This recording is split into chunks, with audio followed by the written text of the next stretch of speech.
All right, in this short tutorial, I want to show you how to get your own version of Visual Studio Code. It's good to do it this way instead of using the version that may already be on your computer because it'll give you a lot of advantages in using it with Unity. So from the home page of my course, you go to the resources and info button or the syllabus link on the left.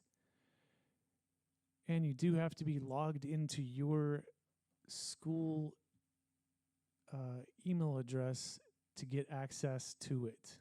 So on Alexander's computer here, make sure he's logged in. And then when I go back and refresh the syllabus page, those things should magically show up.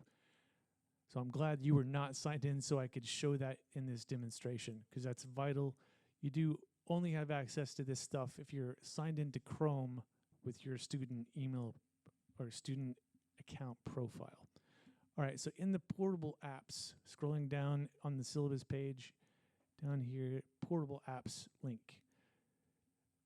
So not only Visual Studio Code portable, but all the other software I have in here, you're welcome to download and use on any computer that is Windows-based, and it will run without having to install anything. That's the beauty of portable apps. All right, so Alexander's going to download VS Code. Current version I have here is 8/27/24. That's just the date that I updated it. So he's going to save that zip file to his desktop. And remember, a zip file is like an Amazon package. We have to go inside the Amazon box to take the contents out of it by dragging it to our desktop and letting go, waiting for it to finish copying over, and then it will be extracted.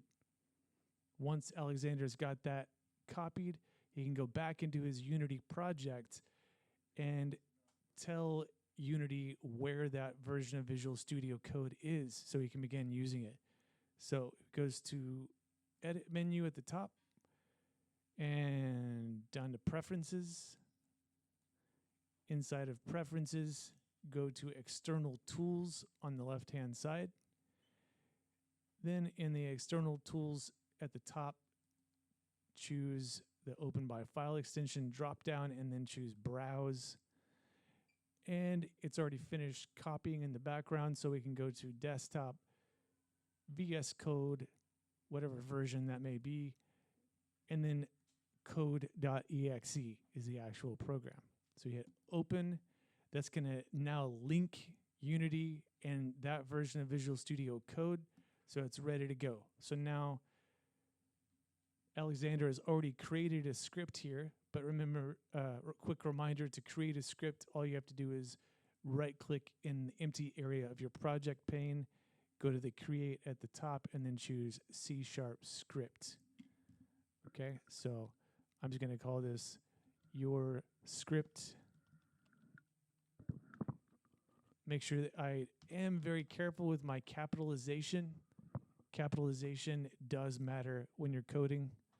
So I'll call it your script with a capital S there and no spacing between the word. There we go. And then I'm going to let it finish compiling there. It's going to take a second and double click it. When I double click the script file, it should open up Visual Studio Code. And when it pops up, there's a few things we want to do. It asks if you trust the person that's making the script. That is you. You're the one making the script, so hopefully you trust yourself. You need to trust yourself. Okay, so now we're in Visual Studio Code. You can X out of any warnings or thing it telling you to install more stuff. You can just close it out. Close it out. All right. So now he can go ahead and go start editing the script, or you could customize Visual Studio Code a little further.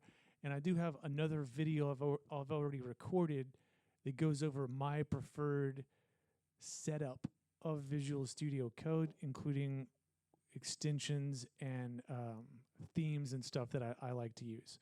So if you're interested in that, go watch the other video. I'll have a link in the description. Go I'm going to hit Control B on the keyboard, Control B to hide that so he can focus on just writing the code here. Okay.